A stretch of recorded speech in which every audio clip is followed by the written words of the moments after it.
Hi friends, welcome to ஆங்கில பறவைகள் channel. இன்றைக்கி நம்ம சேனலில் நம்ம அடிக்கடி யூஸ் பண்ணுற தமிழ் சென்டென்ஸை எப்படி இங்கிலீஷில் சொல்லலான்னு பார்க்கலாம். Let B start. என் சட்டையை கொண்டு வா. Bring my shirt. காஃபி சூடாக இருக்கிறதா? Is coffee hot? என்னால் அதை செய்ய முடியாது. I can't do it. எல்லோரிடமும் நல்லவனாக இரு. Be good to all. நான் திரும்பி வருவேன். I will come back. அவர் இப்போது எப்படி இருக்கிறார்? How is he now? அவர்கள் சந்தோஷமாக இருக்கிறார்களா? Are they happy? அவன் மிகவும் சோம்பேறி. He is very lazy. தயங்க வேண்டாம். Don't hesitate.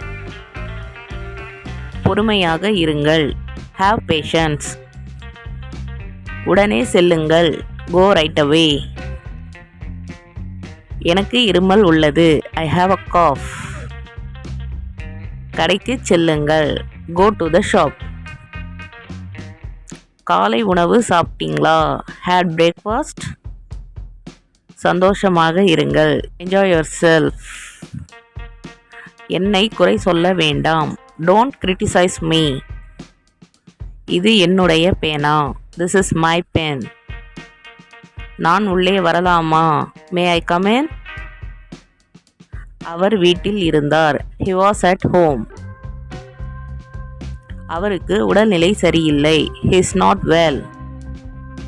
ஓகே ஃப்ரெண்ட்ஸ், இந்த சென்டென்ஸ் எல்லாம் நல்லா ப்ராக்டிஸ் பண்ணிக்கோங்க. ரொம்ப யூஸ்ஃபுல்லாக இருக்கும். நீங்கள் இப்போ தான் ஃபர்ஸ்ட் டைம் நம்ம சேனலை பார்க்குறீங்கன்னா மறக்காமல் சப்ஸ்கிரைப் பண்ணி பக்கத்தில் இருக்க பெல் சிம்பிள் ப்ரெஸ் பண்ணிக்கோங்க. அப்போ தான் நான் போடுற வீடியோஸ் உங்களுக்கு நோட்டிஃபிகேஷனில் வரும். Okay, thank you friends.